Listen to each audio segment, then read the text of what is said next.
Olá a todos, sejam bem-vindos a mais um podcast do Pai da Eva. Hoje eu estou aqui com o José Roberto, tudo certinho, José Roberto? Certinho. Você- O senhor José está visitando a gente aqui em Portugal, né? Veio lá do Brasil, está aqui passando umas boas férias. Está gostando de Portugal? É a segunda vez já aqui também, né? Segunda vez. E tá triste, viu?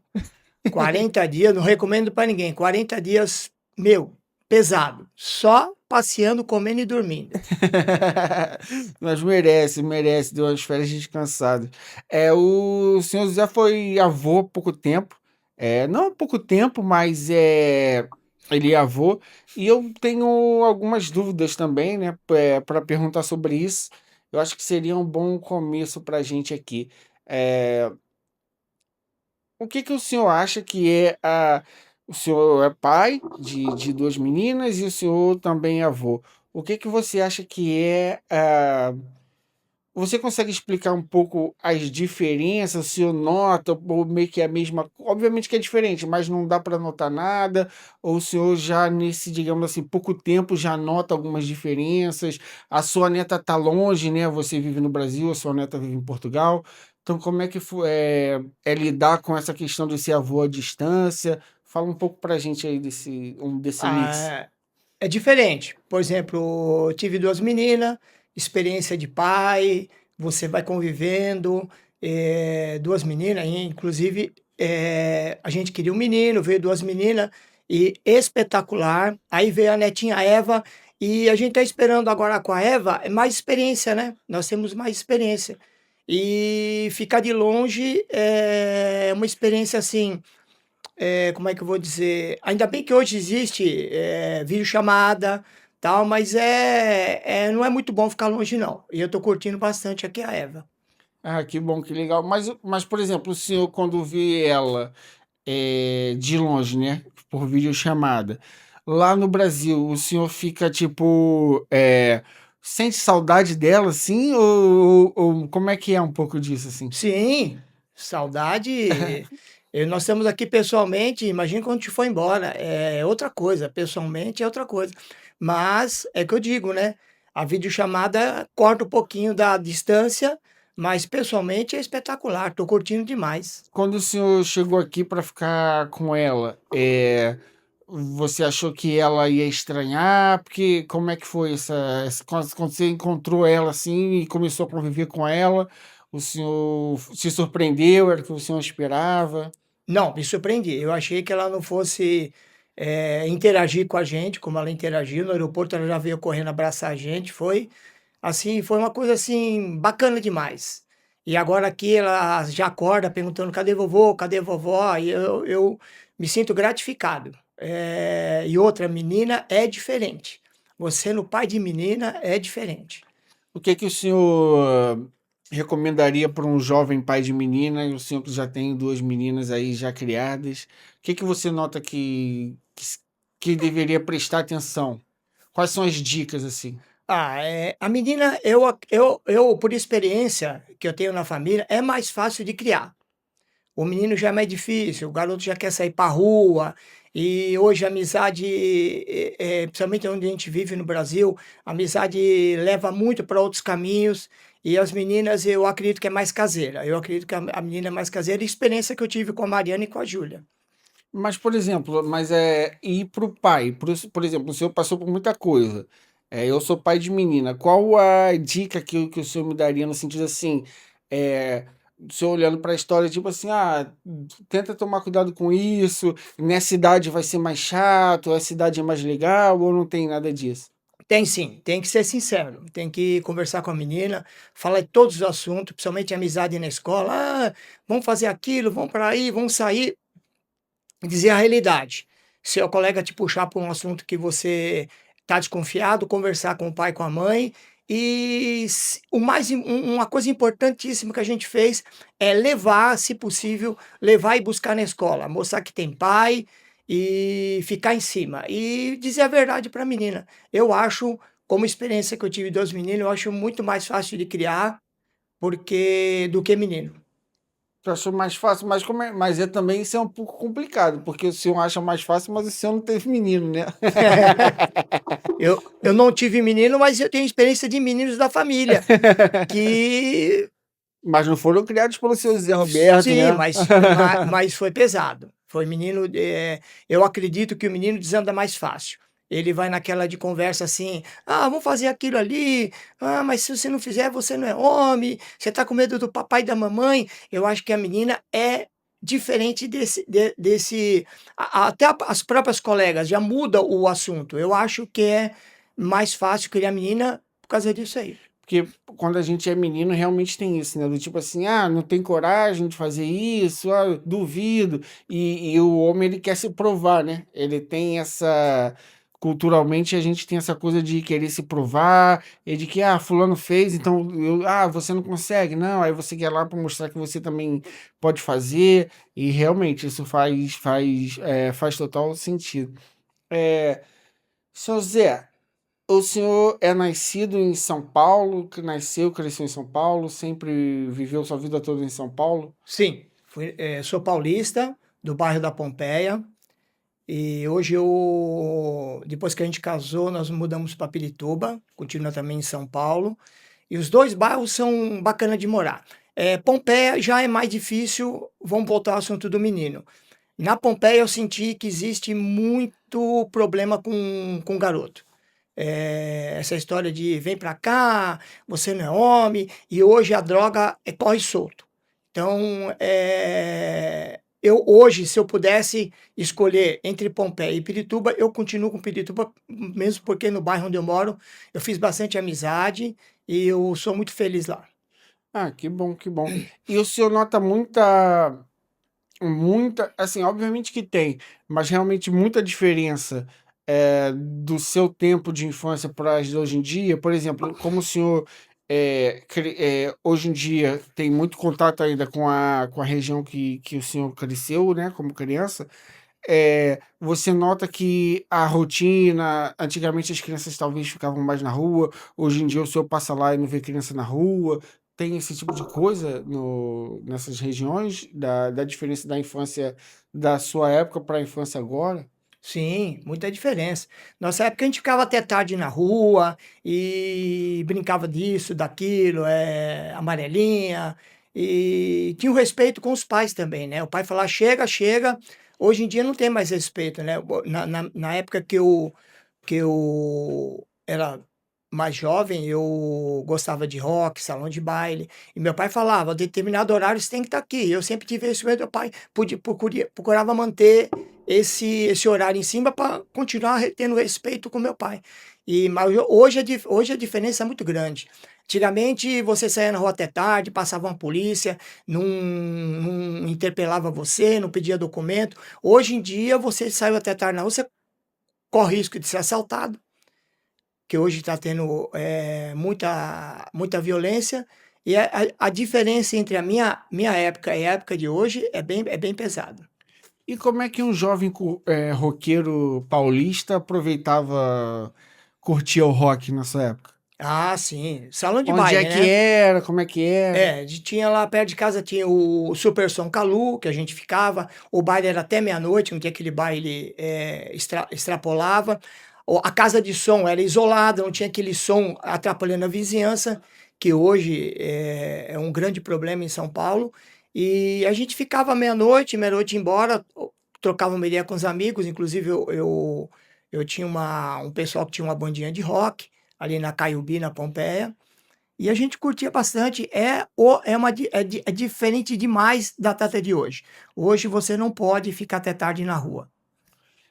Mas, por exemplo, eu sou do Rio, né? E eu escuto muito, tipo, tem um lugar lá em São Paulo que a gente chama de Galeria do Rock. Já era do seu tempo a Galeria do Rock? Sim, Galeria do Rock O é senhor da, é da, é frequentava? da antiga, sim. Frequentava, ia lá encontrar os amigos, eu olhava uma camiseta ou outra, e era um ponte, né? Era um ponto de encontro legal. E ainda hoje, né? Ainda tem bastante gente que vai lá.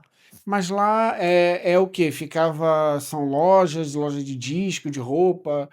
Quem não conhece, o que que é a Galeria do Rock? Isso, tem bastante loja de disco, hoje ainda vende bastante vinil, camiseta de rock, era bem disputado, "Ó, eu tenho aquela, tal", e era um ponto de encontro. A maioria ia para se encontrar mesmo, trocar uma ideia, ouvir um sonzinho, mas hoje o que vende mais lá também é bastante camiseta, e disco até de vinil hoje, que existe bastante ainda, né. Mas, por exemplo, naquela época era um ponto de encontro, às vezes, de ouvir uma. Tinha tipo assim, vamos supor, fulano de tal tinha um disco que ninguém tinha, e aí, por exemplo, se reunia lá, ele levava o disco, e aí todo mundo escutava. Tinha Sim. essas coisas? Sim, tinha. Era um disco chamado Mosca Branca, "Ó, tem esse disco aqui e tal", levava uma revista, e hoje eu acredito que vai bastante, eu faz tempo que eu não frequento lá. Eu acredito que tem bastante gente que ainda vai lá, porque é bem famoso lá. É tão famoso que eu sou do Rio e eu ouço falar de Galeria do Rock, sempre tem reportagem lá e tal. Pronto, e aí eu imaginei que o senhor provavelmente frequentava a Galeria do Rock. E o senhor comentou que que participava de uma banda. Como é que surgiu essa banda? Como é que começou? Qual era o nome? Como é que veio o convite? A ideia foi sua? Não era bem uma banda, nós começamos do nada, e a banda teve o nome, como Fogo Cruzado. E no caso, naquela época, importação era muito difícil. Então, por exemplo, assim, eu tocava batera, mas eu não tinha a minha, porque eu me lembro até hoje que a única loja que vendia ficava no Lago do Aroche, e era muito caro. Então a gente ficava mais curtindo na casa de um amigo meu, que o apelido dele era Kiss, e ia eu, meu irmão, meu primo, mas não desandou muito não, porque os instrumentos naquela época não tinha importação aberta e era difícil de comprar. Então, e o senhor tocava o quê? Bateria. E o seu irmão? O meu irmão era espectador. Mas por que que o senhor foi para bateria? O senhor gostava ou era o que Ah, sobrou? não é que sobrou não, eu curtia bastante bateria, eu sempre fui fã de bateria, mas, nessa banda aí, ficou só, curtindo na garagem mesmo, não saiu pra tocar nada, nem não conseguimos gravar nada também, E o senhor aprendeu a tocar bateria onde? sozinho, Sozinho? Mas sozinho. na época que tocou na banda ou tocava bateria Não, não, não, antes? foi só na banda mesmo, e depois aí mudou o rumo, né. Eu conheci a minha esposa, começamos a namorar e mudou todo o rumo. Eu tive que mudar, porque minha sogra também não aceitava. Camiseta tudo pintada, cabelo comprido. Eu falei: "Opa, tem que mudar aí, senão não dá certo". Tomou logo um enquadro, né? Mas o senhor, olhando para trás assim, acha que ela, digamos assim, ter educadamente sugerido que o senhor cortasse o cabelo, não sei o quê, para não ficar tão roqueiro. O senhor, olhando para trás, acha que foi uma decisão que mais ajudou ou tanto fez? Ah, não, ajudou, ajudou. Ajudou? Mudei bastante, mudei bastante. Mudei, inclusive depois eu arrumei um serviço no banco. Gente, quando eu coloquei a primeira gravata, eu me senti assim, falei: "Meu, tô em outro planeta". Mas mudou, eu gostei da opção que eu tive e não me arrependo não. Como é que surgiu esse, digamos assim, sair da estrela do rock para trabalhar no banco? Como é que foi essa transição? Antes, quando terminou tudo, não participava mais do rock por causa que eu tinha que marcar uma presença, né, junto à minha sogra, e ela tinha razão. Antes disso eu trabalhei na feira, eu trabalhei fazendo fotolito, aí depois eu tive a oportunidade de entrar no banco, a Marilei, que hoje é minha esposa, já estava no banco, me indicou, eu entrei no banco e minha vida mudou radicalmente e só mudou para bem. Eu hoje não me arrependo, os meus amigos seguiram, parece que a banda saiu, na época não tinha gravadora, e a única gravadora, as gravadoras que tinha era na Santa Efigênia, e eles não gravavam rock, eles não queriam, queria punk. Parece que a banda partiu pro punk, e se eu não me engano chegaram a gravar dois vinil também, se deram bem. Aí não sei mais que fim deu, mas a opção que eu tive foi a melhor. Hoje, se eu tiver que fazer, eu faria tudo de novo. Ah, que bom, que legal. E o senhor, qual o seu time lá em São Paulo? Ah, São Paulino. Vem, São Paulo. vem, vem de família, né? Meu pai São Paulino, meus tios São Paulino, e naquela época era muito bom de ir no estádio, não tinha tanta violência como tem hoje, era torcida misturada, podíamos levar mastro na bandeira, nunca mais me esqueço, a coisa mais espetacular que tem no estádio é ver aquelas bandeiras gigantes com mastro, que hoje não pode mais, né? Mas aí tinha primo meu que era corintiano e viu toda a família sendo São Paulino, mudou, mas vem de família. E em São Paulo, o senhor então deve ter pego a época de. São Paulo, na verdade, teve algumas épocas de ouro, né? Porque São Paulo é um clube com bastante história. Mas o senhor pegou aquela época de Tele Santana, dessa turma toda, né? Qual o jogo inesquecível pro senhor do São Paulo? Não o jogo que você assistiu, o jogo do São Paulo que você assistiu que foi inesquecível. Não um jogo no Morumbi. Porque o senhor já falou também que teve um jogo da seleção que o senhor assistiu Sim, lá. do São Paulo foi em 75, né? Quando o São Paulo foi campeão em cima da Portuguesa, que ali que a torcida do São Paulo levou, creio que foi ali que ela levou o nome de pó de arroz, porque na final era tanto pó de arroz que a gente não conseguia ver nada. Ali foi muita emoção, eu era pequeno, o estádio lotado, e eu fiquei até no ombro do meu pai, porque não cabia ninguém. Foi o jogo mais emocionante, foi São Paulo e Portuguesa, em 75. Mas era uma final Final. paulista? Final Campeonato Paulista. Foi no Morumbi. Lotado. Época que a Portuguesa tinha um bom time, né, antigamente. Acho que os mais jovens hoje não sabem, mas eu ainda peguei a época que a Portuguesa no Campeonato Brasileiro chegava no chaveamento final, chegava ali forte, né? Por exemplo, quando eu me lembro de criança, tinha um jogador chamado Denner, lembra dele? Era da Portuguesa. E o Denner também, então a Portuguesa tinha um time forte ali. Só que depois de um tempo acabou. Eles sabe se eles vão vender o clube, não venderam? Parece que vão vender o prédio ou não. Não, pelo que eu ouvi dizer, a Portuguesa arrumou um grande patrocinador e parece que vai voltar, né? Parece que vai contratar jogador bom aí e vai voltar para a primeira divisão. Mas eles não vão vender o clube mesmo, associativo, para construir prédios, essas coisas, não, né? Eu acredito que não, vai Ok. continuar no mesmo estádio que fica ali na Marginal, né? Eu ouvi uns comentários que tinha arrumado um patrocinador e a Portuguesa estava forte. E a Portuguesa é um time querido, todo mundo gosta da Portuguesa. Pede um palmeirense, um santista, um São Paulino, um corintiano, todo mundo gosta. Eu mesmo gosto da Portuguesa. Qual foi em campo que o senhor assistindo do estádio, assim, o senhor olhou o melhor jogador que o senhor viu? Ah, jogador, eu sou fã do Valdir Pérez, né? Valdir Esse, Pérez, o Zé Sérgio também, inesquecível, inesquecível. Valdir Pérez, eu sempre fui fã dele, porque eu também jogo no gol. E Valdir Pérez, Zé Sérgio, Forlan, fui na despedida do Forlan também, quando ele parou de jogar. Forlan, o zagueiro? Forlan zagueiro, isso, aquele não deixava ninguém passar. Ele passava, ele segurava na porrada mesmo. O bicho era ruim, o Uruguai. Mas, pô, é a primeira vez que eu ouço isso. Geralmente um paulista, um São Paulino, desculpa, ele fala mais vai falar de um Raí, vai falar de um Rogério Ceni. Achei curioso. Se eu, não, eu achei que talvez o senhor não. Eu achei que o senhor ia falar que era o Raí. Não achei que ia falar que era outro jogador. Legal, maneiro. E o jogo inesquecível o estádio que o senhor mais frequentava era o Morumbi, Morumbi. certo? Qual foi o jogo, tirando do São Paulo, inesquecível no Morumbi? Então, voltando um pouquinho atrás, falei do Valdir Pérez, o Zé Sérgio Forlan, porque foi na época que eu comecei a frequentar estádio. Então, quando eu comecei a frequentar estádio, eu peguei gosto pelo futebol. Então, esses jogadores marcaram. Agora, voltando a falar de Raí, para mim, excepcional, vai ser eterno, é Tele Santana. Tele Santana fez o São Paulo voar. Nunca mais nós vamos ter uma fase igual tivemos Tele Santana, um treinador excepcional. Para mim, um melhor do mundo até hoje, não tem para ninguém. O que que o senhor notava do São Paulo antes e depois do Tele Santana? Durante o Tele Santana, no caso, né? Ah, Como é que o time era e o que que ele trouxe?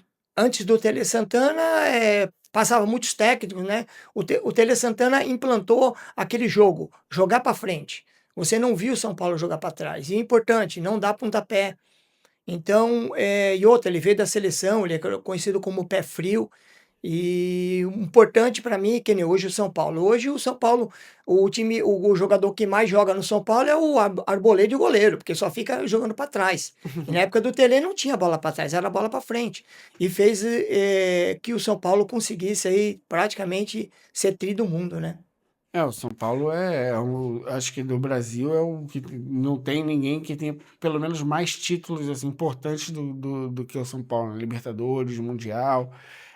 Sem contar antigamente que tinha uns títulos que hoje em dia as pessoas não sabem onde é que coloca o título, não sabe se é brasileiro, não sabe se é continental, mas antigamente os times ganhavam muitas competições internacionais, né? E o futebol de hoje em dia, eu vejo que o senhor acompanha, eu deixei de acompanhar porque eu sou vascaíno e o Vasco tá muito ruim, então não tô vendo nada de futebol. O senhor gosta de para onde o futebol caminhou hoje em dia? Que é um futebol mais físico? É, teria que partir para isso, né? Antigamente era muito toque de bola. Hoje em dia eu não estou muito. Eu torço, mas não é como antigamente. Passou a fase do tele, eu me desliguei um pouquinho, torço bastante, mas hoje em dia é muita técnica, né? É muito segura a bola, mas eu preferia a época anterior. E agora também me desliguei um pouquinho, assisto, não sou aquele torcedor que fica brigando, discutindo, falou mal do meu time, eu fico na boa, mas é bem diferente do passado. E o senhor, quem hoje em dia que o senhor olha assim e fala, pô, esse cara joga bola? Tem algum cara que, comparando com os de antigamente, o senhor consegue falar, pô, esse é bom mesmo? Ah, podem falar o que quiser, né? Muita gente desce o pau no Neymar, mas para mim, hoje, jogador craque é Neymar. Para mim, a seleção é Neymar e mais 10. Você acha que para ser campeão mundial vai ter que ser tipo jogar para ele? Sim, eu acho que o Neymar tem que ir para a seleção, porque a seleção que está aí hoje aí é triste, hein? Eu acho que não passa da primeira fase, não. O que o senhor acha que está faltando na seleção assim de hoje em dia? A entrega, né? Olha que antigamente, hoje o cara joga mais por dinheiro, o cara faz sucesso no time dele lá fora, chega aqui, só tem, vamos dizer, só tem cara bom de bola e não vai para frente. Não tem aquela entrega como tinha antigamente. E eu acredito que o Neymar, ele bota respeito no campo. Você coloca o Neymar ali, ele tá ruim, mas ele bota respeito. Por isso que eu Pelo acho menos que tem dois vão que. marcar ele, né? Sim, exatamente. Toca pro Neymar e deixa a bola correr. Agora, sem Neymar, quem que você vai colocar lá? Que assusta os adversários? Ninguém. Isso eu concordo com isso também. É, ainda sobre futebol, o senhor já se envolveu em alguma confusão por causa de futebol? Olha, discussão tem bastante, mas assim de sair no tapa, não, porque hoje eu tenho um ponto de equilíbrio, o cara pode tirar sarro, tal, que nem os corintianos, como é que é, Bambi, não sei o que, tal. Fale o que quiser. Sou São Paulino, tô na minha, não quero confusão, porque tem gente que vem realmente para porque nem estádio, tem cara que não vai para ver o jogo, tem cara que vai para é cara frustrado na vida que vai para o estádio para descontar a raiva.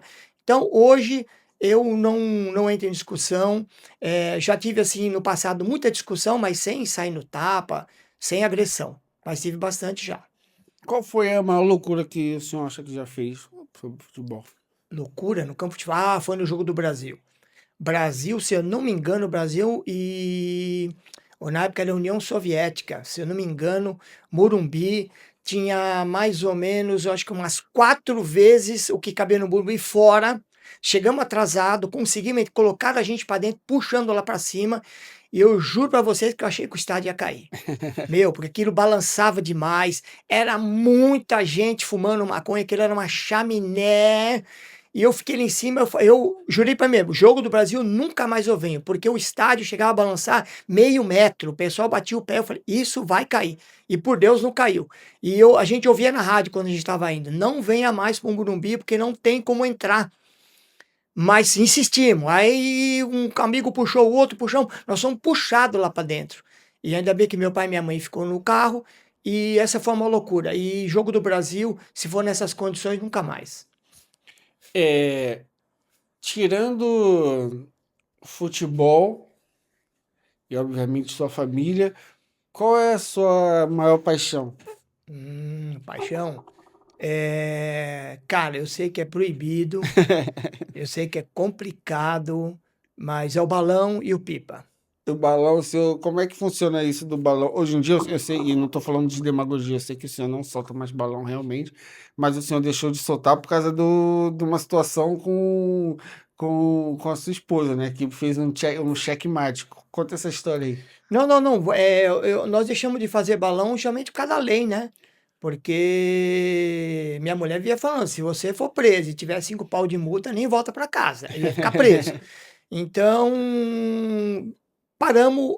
Meus amigos continuam, me chamam, muito difícil eu ir, porque hoje em dia é cada vez mais longe para soltar balão, e a gente fica só no pipa mesmo, evitando de passar aí o tal do cerol, mas se você erguer sem cerol também você vai embora. Mas o balão é coisa de família.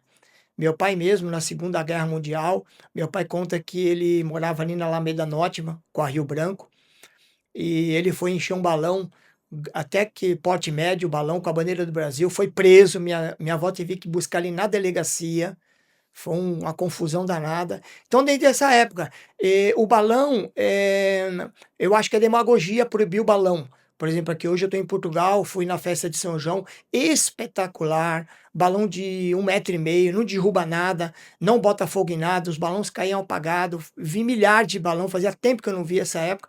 Agora no Brasil é demagogia, que nem o chinesinho sobe 100 metros, não derruba nada, cai apagado. Então proibir é como proibir a cultura. Entendeu? Agora, balão grande, eu acho que tem que restringir mesmo, porque é muito perigoso. E qual foi o balão assim mais incrível que o senhor já viu? É, Pessoalmente. pessoalmente, foi um balão que nós soltamos, ele tinha 30 metros, nós soltamos ali na Anhanguera, próximo ao cemitério da Anhanguera. Ele subiu por volta de 7 horas da manhã, não vou falar o nome da turma aqui, mas ele carregou uma carga boa de fogos. 7 horas da manhã ele foi visto por volta de 4 horas da tarde em Paraty, no Rio de Janeiro. Aquele balão me impressionou, tinha mais ou menos uns 120 quilos de bucha, e foi um balão, graças a Deus não aconteceu acidente, caiu lá pro lado de Paraty, o pessoal resgatou o balão, mas esse foi o que mais me impressionou. Mas o que que o pessoal faz? O balão sobe, o pessoal vai acompanhando o balão? Sim, sim, tem uns malucos aí, eu antigamente ia, mas hoje não vou mais não. Mas qual é o objetivo de acompanhar o balão? É recuperar ele ou é ver onde ele vai cair? Sim, resgatar e soltar de novo, e colocar na internet, olha que resgatei o balão e tal. E hoje em dia é muito difícil causar incêndio, porque é muita gente embaixo do balão. E a maioria dos balões hoje tem subido no interior, ele cai em fazenda, ele cai, sempre tem alguém para resgatar o balão. Mas o gigantismo é perigoso, eu acho que tem que ter soltar realmente lá no meio do mato para que não caia na população, para não causar nenhum perigo de acidente. Mesmo os pequenininhos no Brasil são proibidos? Até esses chinesinhos também não pode? Não, chinesinho, pelo menos quando entrou a lei do balão, era R$ 100, se te pegasse você transportando ou vendendo, era R$ 100 por balão apreendido e você ia responder processo na federal. Por isso que eu falo, né? O chinesinho tem o quê? O chinesinho tem menos de 1 m, 90 centímetros, sobe 100 metros. E eu acredito que não causa incêndio. E eu acho que proibir o chinesinho é demagogia. É, porque ele sobe e que desce apagado, né? Nem pega fogo aquilo, não, não. E se ele for lamber, ele lambe na subida, tipo, a 2 metros já E, pega ele, já. Mas eu também não sei. E você sabe por que que eles, qual é a alegação deles ou não teve nada? Proibiu tudo e dane-se. não, teve vários acidentes. Teve aquele acidente do pessoal que morreu preparando fogos na freguesia do Ó, Eu digo de infelizmente. proibir os pequenos. Então, aí foi o que causou isso, foi proibindo os grandes, aí começaram a soltar os pequenos, aí proibiu, não sobe mais nada, tudo que tiver com fogo não sobe. Tanto é que hoje existe o balão sem fogo. Você produz o balão, de preferência a parte do teto do balão preta, que retém a caloria, e começou porque a lei dizia que não podia subir balão com fogo, aí começaram a soltar o balão sem fogo. Aí veio uma lei, que diz, não pode subir balão nenhum, inclusive o chinesinho. Ah, entendi. E o senhor, voltando para a questão do trabalho e tudo mais, quanto tempo que o senhor ficou no banco? Eu fiquei no Itaú 20 anos. 20 anos no banco? 20 anos, 20 isso. Eu anos? entrei em 1982. Em 84, eu fui na casa do meu cunhado, ele tinha comprado umas máquinas, ele é ferramenteiro, eu disse que ia começar a fazer grade, eu perguntei se ele queria um sócio, aí nós entramos de sócio. Em 85 eu fiz Senai, fiz um ano e meio de Senai, fiz desenho mecânico e serralheria. E desde 85 eu trabalhava no banco durante a semana e de fim de semana na serralheria. Foi puxado, mas isso me deu uma segunda opção, porque quando eu tinha 20 anos de banco, eu resolvi sair, e se eu não tivesse uma profissão, como muitos amigos meus não tinham, foi complicado se entrar no mercado de novo, porque a maioria das empresas não quer um ex-bancário, ainda vai bancário de 20, 25 anos, entendeu? Não sei o que eles alegam, mas eles não querem. E eu entrei na serralheria, de fim de semana eu trabalhava, tanto é que eu não via a minha filha crescer, praticamente a Mariana, quando eu percebi ela já estava escovando os dentes sozinho. Aí eu pisei no freio e falei, não, gente, ou durante a semana ou fim de semana. Aí resolvi, fiz um acordo no banco, me aposentei pelo banco, hoje eu tenho uma aposentadoria do banco, eu continuo com a serralheria, que é uma profissão que eu adoro, e não me arrependo de ter feito isso. Inclusive, meus amigos na época, um fazia comércio exterior, outro fazia inglês. Aí eu chegava com a mão toda arrebentada, mas bancário, não pode ser assim. Quando o banco começou a mandar embora, que começou a demitir os funcionários, eles voltavam para mim e falavam, cara, você fez uma opção boa, você foi inteligente, você tem uma profissão, hoje a gente não tem, não sei nem o que eu vou fazer. E é uma profissão que eu gosto e estou até hoje. E o senhor, como é que foi o senhor foi em 85 que falou que começou a fazer também como serralheria, 85? Isso, eu entrei em 82 no banco, em 84 eu comecei com a serralheria, em 85 eu fui E me quando o senhor saiu do aperfeiçoar, banco? Em 2000? eu saí no ano 2001, saí do Ah, então banco. o senhor ainda ficou mais de 15 anos fazendo isso final de semana e durante a semana o banco, né? Não foi uma. Você já tinha bastante. Quando você teve que ser 100% para a serralheria, o senhor já tinha uma experiência de 15 anos, né? Sim, sim, quando eu fiz o Senai, porque o Senai, você não pode entrar, que o banco não colabora, o banco não paga. Quando eu fui fazer inscrição no Senai, eu peguei uma fila lá, tinha mais de 200 pessoas para fazer inscrição. Quando chegou a minha vez, o diretor, que eu não me esqueço até hoje, Joaquim, não, você não pode porque o banco não colabora. Aí eu disse para ele, pô, dá uma chance para mim, porque tem um senhorzinho aqui atrás que diz que é o sexto curso que ele faz aqui, que ele faz curso porque ele não quer ficar em casa aturando a mulher e vendo novela. Então eu preciso de uma chance. Aí ele falou: então tudo bem, fica esperando aí, você vai ser o último, vai ser eu dou uma chance. Aí ele me deu uma chance, eu entrei no Senai para me aperfeiçoar, e desde então eu estou na serralheria, mas já tinha uma certa experiência. Então, meus trabalhos na bancada do Senai, eu só tirava nota 10. Então o pessoal ficava meio assim, pô, meu, você é bancário, mas eles não sabiam que eu já tinha experiência, um ano de experiência. E o professor, na época, ele era baloeiro, então ele não saía da minha bancada, e nós se tornamos grandes amigos. Então o pessoal, você tira nota 10 porque você puxa saco do professor, não é nada disso. Eu já tinha uma experiência e eu queria aprender, não na prática, eu queria aprender as leis, como funciona o eletrodo, o gás. Eu queria saber regular uma máquina direitinho. Quando o cliente tivesse uma dúvida, eu soubesse falar. Então, por isso que eu fiz o Senai. Fiz um ano e meio de Senai. Ah, que bom, que bom. Mas o senhor acha que foi uma mais-valia para o senhor, digamos assim, o senhor saiu melhor depois do Senai ou foi algo mais burocrático? Não, Senai eu aprendi bastante coisa.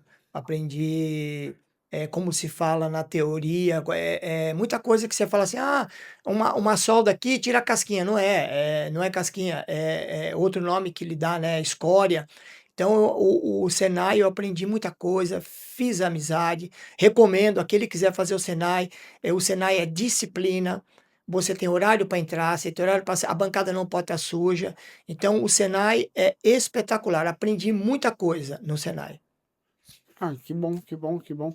E como é que foi esse momento da sua vida onde você tinha que dividir seu tempo para, ok, agora eu vou viver só da minha outra profissão. Como é que esse momento, o que que o senhor consegue lembrar, o que que você sentiu, quais eram os seus medos, quais eram os seus receios e se no final das contas começou a dar certo desde o início, ou se precisou um pouco de tempo para pegar tração. O senhor lembra de como estava a sua cabeça na época? Sim, lembro. Aliás, gostaria de saber, de falar, eu trabalhei no Itaú, na área de câmbio. Eu adorava trabalhar lá, fiz muita amizade, tive orgulho de trabalhar nessa empresa chamada Itaú. E só que chegou uma hora que não dava mais. Não suportava, era durante a semana e outra, de fim de semana, tinha fim de semana que eu começava a trabalhar sábado de manhã, voltava para casa à noite, e domingo estava instalando grade 10, 11 horas da noite lá na Vila Maria, num bairro totalmente longe de onde eu morava. E quando eu fiz a escolha de sair do banco, eu continuei pagando o meu plano, tanto é que eu sou aposentado pelo Itaú, mas a serralheria, para mim, caiu como uma luva. Eu gostava muito do que eu fazia no banco e hoje eu gosto muito da minha profissão serralheria. Ah, que bom. Mas e nessa transição, como é que foi quando o senhor teve quando o senhor saiu do banco e foi só para a serralheria? O senhor já tinha uma estrutura, já tinha uma carteira de clientes? Não, não tinha, não tinha. Boa pergunta. Eu fiquei com medo. Fiquei com medo porque no banco era salário garantido, era férias garantidas, era 13º. E quando eu saí do banco, eu pensei, quando eu saí mesmo, que eu botei no chão, que eu só tinha serralheria, eu falei, meu Deus, será que vai dar certo? Mas o que eu botei na cabeça era o seguinte, fazer um serviço bem feito, porque como eu não tinha firma aberta, não tinha propaganda, a minha ia ser recomendado. Então a minha serralheria ia ser de boca em boca. Tanto é que eu te fiz bons trabalhos, faço hoje bom trabalho, sou bem recomendado, graças a Deus, mas eu fiquei com medo, porque o salário era garantido. Eu falei, meu, agora eu não tenho mais salário garantido, eu tenho que ir atrás. E você tendo uma carteira registrada, férias, é muito melhor do que. Só que hoje eu ganho muito mais do que eu ganhava no banco. No banco é aquele salário e acabou. Essa é a lei, você tem a possibilidade de pegar um serviço maior, ter uns funcionários, uns ajudantes, e é isso aí. E qual a maior dificuldade o senhor acha que hoje em dia você tem com o seu negócio? Ah, é ajudante, ajudante. Hoje, aqui em São Paulo, tem o tal do Bolsa Família, jovem não quer trabalhar, e você contrata uma pessoa, você paga um X por dia mais o almoço. Quando ele começa a descobrir quanto você vai ganhar, ele fala, pô, mas você está me pagando pouco, tal. Só que ele esquece, né, que a responsabilidade é minha, o serviço quem pegou fui eu. E hoje com o Bolsa Família, tem jovem que não quer se mexer, entendeu? Tem jovem que fala: "Não, eu prefiro ficar em casa, o governo me paga mais do que eu ficar carregando ferro, tal". Então hoje em dia a dificuldade é ajudante. E você acha que o Bolsa Família, por garantir um mínimo, faz com que o jovem que tenha oportunidade de trabalho, ele não queira encarar, porque mesmo que não que ele ganhe menos, na verdade, tipo assim, para ele é mais cômodo ficar em casa do que ir trabalhar. Sim, é mais cômodo, mas é um cara que não tem perspectiva. É um cara que vai viver sempre pobre, sempre dependendo de dinheiro do governo. Ele não tem aquela perspectiva, ambição na vida, entendeu? Então ele vai sempre ficar cobiçando, ó, o carro do cara, tal.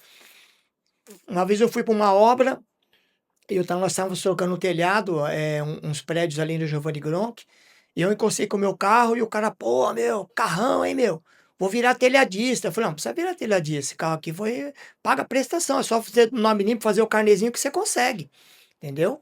Então, é partindo dessa daí. Hoje em dia, é difícil você conseguir um cara, que nem eu costumo brincar com o pessoal.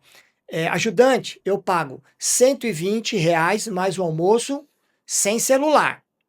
Com o celular eu pago 70 mais o almoço, porque o cara vai ficar meio dia com o celular, entendeu? Hoje em dia, e uma coisa que roubou a alma das pessoas foi o celular. Fora o Bolsa Família é o celular. E hoje em dia é muito difícil mão de obra. Mas por que que você acha que o celular roubou, digamos, como o senhor falou, a alma das pessoas? Ah, meu, celular. Olha, se você reparar, tem muita gente que não repara. Mas repara no farol, principalmente lá em São Paulo. Tem 10 carros parados, 9 está no celular. Aí o farol abre, até o cara baixar o freio de mão, pisar na embreagem, fechou. Então, a pessoa tem que estar em mente que o celular não pode ser usado quando estiver dirigindo, é muito perigoso. Eu mesmo tive experiência, uma vez fui atender a minha mãe e o cara da frente brecou, joguei do lado, quase que eu bati. Então, desse dia em diante, eu determinei, não atendo mais celular. Tocou? Eu deixo tocar, encosto o carro e vejo quem ligou e eu retorno para a pessoa, que é o certo, entendeu? E muita gente, não for no farol moto, acidente de moto, o cara tá lá entregando no celular. Então, eu acho que o celular, nesse ponto aí, é muito ruim. O senhor acha que o celular melhorou a forma como o senhor trabalha? Por exemplo, arrumar clientes e tudo? Ajudou nesse sentido? Ou não? Sim, ajuda demais, principalmente conversa com o cliente, pesquisa. Meu, o celular, internet é espetacular, desde que você saiba usar. Quando tá parado, você pode ficar lá no WhatsApp, resenha no bolso da família, o dia inteiro ali sem fazer nada. Agora, tem que saber usar, mas o celular é importantíssimo. O senhor, qual o uso, por exemplo, que o senhor via antes do celular e hoje em dia? Não do celular, mas eu digo da internet de hoje em dia. Antigamente, como é que era? Porque, por exemplo, hoje o senhor consegue mandar uma foto no WhatsApp para explicar alguma coisa. Antigamente, eu imagino que tinha que ser por telefone, a pessoa não entendia. Tem algumas coisas assim que o senhor consegue notar ou é mais isso mesmo? Sim, sim. Antigamente você tinha que fazer em sulfite, bater uma foto, ó, vai ficar assim, vai ficar. Mesmo uma vez eu fui para Pirapora, fui cumprir uma promessa, dava acho que 70 quilômetros. Eu tive que imprimir um mapa no Google, deu lá mais ou menos umas 25 folhas do Google, senão eu não chegava lá. Hoje em dia você liga o celular, você vai para onde você quiser. Inclusive, depois que eu vim em Portugal, a última vez que eu vi a Mariana usando o celular, o GPS. Hoje eu só saio de casa com GPS. Mesmo que eu saiba onde é, eu coloco para ver se tem um caminho melhor. E você já teve caminho que o senhor estava querendo pegar e ele te mandou para outro? Ah, sim, mandou para outro. A gente estava indo para a praia e estávamos na Bandeirantes e era rodízio do carro, faltava 20 minutos para dar a placa e o GPS mandando eu sair. Aí eu falei para Marilei, para minha esposa, não vamos sair que vai complicar. Não, sai porque ele tá mandando. Meu, eu saí. Meu Deus do céu. Quando eu entrei onde ele mandou, daqui a pouco ele manda sair, não conseguia sair, mas deu tudo certo, a gente conseguiu entrar na bandeira. Em 6 minutos a gente saiu da placa, não tomou multa, mas fora isso aí, eu só tenho falar bem, só tenho que falar bem. E ajuda demais o GPS. Tem lugar que às vezes eu coloco no GPS, casa de cliente, é tanta quebrada que eu falo na volta, eu falo, Marilei, se não tivesse eu não chegava lá. É importantíssimo. Hoje, a maioria não vive sem isso aí, não. Não, não tem, não tem. Eu lembro uma vez, eu era criança, eu lembro de perguntar pro meu pai assim, é, pai, como é que você lembra de tanto nome de rua, não sei o quê? Aí ele falou, não sei, fui aprendendo, porque antigamente a gente tinha que lembrar, né? O nome de rua, das coisas, para saber onde é que é tal lugar. Se você não soubesse, mas sabendo o nome de uma rua, depois da rua tal, a terceira esquerda. Então você já tinha uma referência de como chegava lá, né? Ou então, assim, se era um bairro vizinho, eu lembro que a gente conhecia os lugares. Então, por exemplo, vou falar um fácil no Rio de Janeiro, é São Cristóvão de Juca. Você vai daqui, chega lá na Conde de Bonfim, com a Uruguai, aí de lá é melhor você perguntar. Aí você, beleza, chegava lá, aí lá você perguntava de novo como é que. Aí ia perguntando e ia chegando. Então eu lembro muitas viagens assim que a gente fazia em família, de parar. perguntar, ó, tô indo pra tal lugar, é por aqui mesmo? O cara, vai, segue aqui e sai em tal lugar. Ou então, ó, tá, vai, não sei. Então, antigamente, durante o caminho, você ia perguntando, né, informação.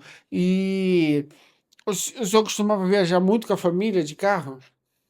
Sim, e voltando um pouquinho, antigamente era o guia 4 rodas, né. Eu lembro quando eu trabalhei antes do banco, eu fazia fotolito e tinha que fazer algumas entregas, então eu fazia esse vídeo office boy. Era o guia 4 rodas, senão não chegava. E o guia era legal, porque o guia te dava o ônibus onde passava, onde pegava o ônibus, como é que fazia para chegar lá, e eu só não era só eu não, muito office boy lá com o guia embaixo do braço. Mas o guia quatro rodas era o quê? Era tipo uma listas amarelas de como chegar nos lugares? Exatamente, era um mapa da cidade. Ele Ah, inclusive tinha página para, mas era importantíssimo. Eu mesmo, eu nunca tinha saído do bairro quando eu comecei a fazer serviço de office gente, eu morava ali na Avenida Pompeia, não sabia chegar na Paulista. Aí meu irmão: "Pô, você não sabe chegar na Paulista?" "Rapaz, não sei, não sei". Aí quando ele disfarçava, ela abria o guia: "Ah, até por aqui que é". Mas eu era ruim de endereço. E como é que foi? Porque foi trabalhando o senhor trabalhou de office boy durante o tempo, então o senhor foi pegando porque anda para um lado e para o outro, né? Sim, eu antes de entrar no banco, eu entrei numa empresa que tinha 4 office boy. Tinha 2 profissionais que faziam fotolito e 2 que faziam arte. Aí o cara teve uma reunião e falou: "Ó, eu vou mandar os cara que faz a arte e o fotolito embora e eu vou ficar só com vocês. E o que destacar melhor vai fazer a arte e o fotolito para mim". Bom, resumindo, foi todo mundo mandado embora, eu que fazia a arte, fazia o fotolito e eu tinha ainda que entregar o serviço de office boy. E muitas vezes o chefe me pagava com cheque sem fundo. Foi uma época difícil, mas eu consegui me sair bem. Preparava arte, o cliente mandava. O fotolito, para quem não sabe, é a revelação de uma foto ao contrário, né. Tudo que ainda hoje acho que ainda existe bastante produção que precisa do fotolito. E eu produzia e ainda tinha que entregar. E o guia 4 rodas embaixo do braço. Mas como é que era isso da arte, do fotolito? Era que tipo de arte? Era tipo banner, essas Era coisas, propaganda? a maioria era livro. O pessoal mandava, tinha que fazer o negativo para o pessoal fazer a impressão dos livros.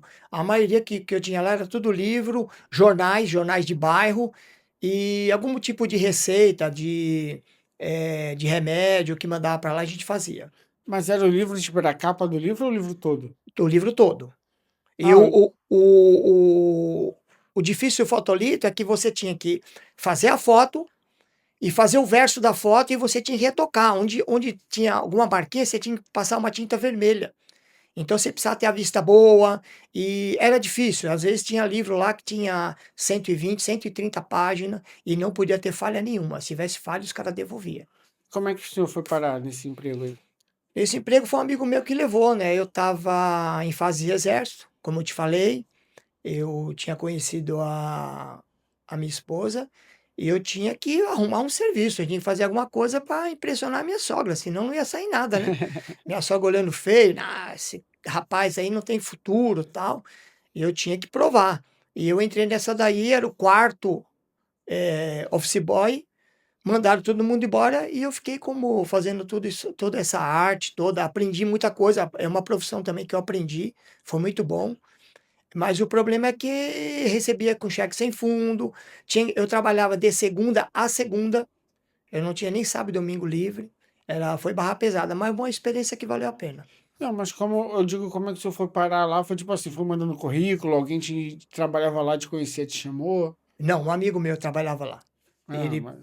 falou: "Beto, estão precisando de um office boy", sei lá, aí eu fui rapidinho, porque na época eu nunca fiz currículo. Tanto é que quando eu entrei no banco também não levei currículo não, fui lá, fiz inscrição, me chamaram. Todos os empregos que eu trabalhei, nunca mandei currículo. Ah, que bom, que bom. Sabe que esse negócio de office boy, motoboy, ele é muito forte em São Paulo, né? Eu lembro de eu ser. Depois no Rio também cresceu bastante, mas não era igual, já se falava muito em São Paulo. Ah, office boy, motoboy, sei que e tal, sei que. mas não, no Rio não tinha muito. Eu acho que isso é uma realidade muito de São Paulo, assim, muitas, é, eu acho que você pega, tipo, alguns lugares onde o primeiro emprego da pessoa é. Vou dar um exemplo clássico. Ah, tal pessoa foi trabalhar no McDonald's. Eu noto que em São Paulo as pessoas falam assim, né? A galera mais antiga fala do tipo, ah, comecei como office boy e tal, que era a primeira oportunidade que ia surgindo, né? Mas era um trabalho puxado, assim, o senhor acha, ir de um canto para o outro, ou quando, na verdade, era a parte que o senhor mais gostava, tipo, ah, tô fora, tô aqui sossegado. Ah, tranquilo, vamos sair fora. E inclusive quando eu entrei no Banco Itaú, eu entrei como contínuo. Lá não chamava office boy, chamava contínuo, era contínuo interno. E era melhor. A parte de office boy, quando você sai para rua, é melhor, porque não tem ninguém de olho em você. Eu preferia sair do que ficar na empresa. Maneiro, maneiro. E tem algum perrengue que o senhor lembra dessa época, do tipo assim, algum lugar que o senhor tinha que ir e foi errado, ou alguma coisa que, se ela te roubaram, tem alguma coisa assim? Não, foi um dia nessa empresa que eu fazia o fotolito, eu fiz várias entregas e nesse dia eu tinha prova na escola. E o cara falou: não, você não vai enquanto você não terminar. Eu falei: beleza.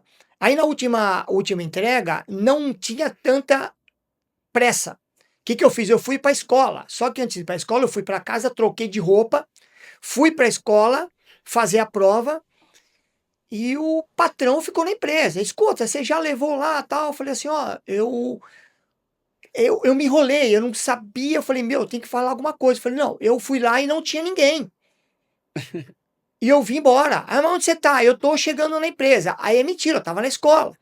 Eu tive que sair, fiz a prova, saí, fui em casa, troquei de roupa, porque eu tava com outra roupa, para poder chegar na empresa e levar, ó, eu fui lá, não tinha ninguém. Foi o único perrengue que eu tive E o que que que se deu rebolar. depois disso? O cara meio que acreditou, ou... Sim, sim, acreditou. E depois não tinha tanta pressa. No outro dia eu fui lá, levei. Mas eu fiquei assim. Foi um dos últimos. Eu já estava quase para sair de lá. Aí a saída mesmo foi quando ele me pagou com cheque sem fundo. A minha esposa já trabalhava no banco. Ela depositou o cheque e, na confiança, sacou em cima. Sacou o valor. O cheque voltou, ela não percebeu que ela estava de férias.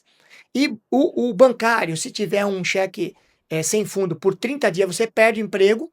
Quando ela voltou, faltava 2 dias para dar 30 dias. Ela falou: Beto, o cheque voltou e eu não tenho dinheiro para repor. Aí eu consegui com o meu patrão que ele me desse um dinheiro, fui lá cobrir a conta. Aí foi, para mim, foi derradeiro. Fiquei poucos meses e caí fora. Tipo, quase que dá merda, né? Quase. Quase, quase, quase. Mas aí Deus livrou dessa. É, hoje em dia, já tendo passado por tudo isso, eu sei que o senhor já construiu bastante coisa, o senhor tem sua casa, tem sua casa na praia, tem sua família, que são suas duas filhas, o senhor está casado até hoje com a mesma mulher. É, você se sente uma pessoa, tipo, pô, tô realizado? Como é que o senhor se sente, assim, nesse sentido? Ah, eu me sinto realizado. Eu me sinto e ainda pretendo conquistar algumas coisas, mas sem aquele, ah, eu quero aquilo. Eu quero aquilo. Se der certo, eu vou caminhando. Se der certo, deu. Se não der, realizado. Duas filhas que eu costumo dizer que são dois anjos na nossa vida, sempre ajudando a gente. As duas, a Mariana e a Júlia, são formadas em psicologia, que nem a Mariana mora aqui em Portugal, tá com a nossa netinha Eva, e a Júlia lá também trabalhando como psicóloga. Eu não tenho o que reclamar das meninas. Nós conseguimos a nossa casa numa época boa, que a gente era jovem, a gente guardou todo o dinheiro que a gente recebia, a gente não saía para comer nada fora, sempre juntando, compramos uma casa velha, derrubamos, construímos. Depois a casa na praia, a gente praticamente fez tudo. A Marilei é uma pessoa guerreira, ajudou demais. Aí a Mariana, depois que a casa terminou, ela sabia que o meu sonho era ter a piscina, conseguimos montar a piscina. Então, eu não tenho reclamar nada da vida, eu só tenho que agradecer. E como eu disse, pretendo ter algumas coisinhas, mas sem aquele objetivo, ah, tem que ter. Eu vou caminhando, Se der para ter, tenho, se não, eu sou e se eu tivesse que voltar para trás, teria feito tudo o que eu fiz, na vida, não mudaria nada. Ah, que bom. Eu pergunto isso porque eu tava. A gente teve a oportunidade de viajar agora e nessa última hospedagem que a gente estava, eu, eu senti um pouco disso, assim, do tipo assim, pô, é, eu sei que eu sou novo, que tem muita coisa para conquistar ainda e tudo mais, só que eu tive essa sensação de tipo assim, pô. É, disso assim, de tipo, pô, é, eu me senti, acho que a palavra é essa, realizada, tipo assim, um sentimento de só agradecer, né? Do tipo assim, pô, obrigado Deus por eu estar vivendo esse momento, com a minha família e ter essas lembranças. É, a gente sabe tantas histórias de tantas famílias que passam problemas e eu vejo nossa família, pô, é bem tranquila. Não, a gente tem um convívio muito em paz, ninguém tá contra ninguém, ninguém é peso para ninguém, todo mundo se ajuda. Então, isso eu acho que veio todas essas coisas assim, e eu só agradeci e também me senti realizado, acho que foi a palavra realmente essa, tipo assim, pô, é isso, eu acho que a vida é sobre isso. E acho que o senhor com muito mais experiência, o senhor falando do tipo assim, atrás, se eu voltasse atrás, eu não mudaria nada. Porque eu é isso também, eu acho que quando a gente é novo, a gente acha que, ou quando alguma coisa dá errado, acabou minha vida, ou quando alguma coisa está indo bem, você vai se tornando mais ambicioso, mas eu acho que nessa passagem que a gente está tendo aqui nessa vida, as coisas são muito mais do que ganhar ou perder, né? É o que se vive, é as pessoas que partilham, é o que que você tá transmitindo para os outros, o que que você tá proporcionar para sua família e nada disso em termos materiais, né? Em termos de segurança, em termos de as pessoas se sentirem bem quando estão com você. E pronto, eu também sinto isso também quando a gente se encontra e tal, sinto que o senhor é uma, digamos assim, uma alma de luz também, assim, e parabéns por isso, assim, onde o senhor chega, as pessoas gostam, o senhor gosta de conversar, e é bastante legal partilhar esses momentos assim com o senhor, e acho que é isso. Acho que a Eu gente. Diz. eu me sinto um cara iluminado. Tenho muitos amigos, mudei para Pirituba, só fiz amigo e até empresas que eu fui trabalhar, fui prestar serviço, os caras tinham um serralheiro deles e eu entrei, sempre com uma coisa na cabeça: humildade. E mesmo eu conseguindo tirar o serviço daquele serralheiro que entrou, que ele começou a fazer menos que eu, tinha gente que não gostava de mim, mas me respeitava, porque nunca bati boca, humildade, e se a pessoa quiser vencer na vida, tem que ter humildade, ser honesto e aproveitar enquanto é jovem, guardar dinheiro, focar. Quando antes da gente comprar nossa casa, a casa que a gente mora, tinha gente que falava assim: ah, quem comprou, comprou, quem não comprou, não compra mais. Aqui em Pirituba está muito caro. Eu nunca respondi para eles, mas a minha mente era o seguinte: eu vou comprar.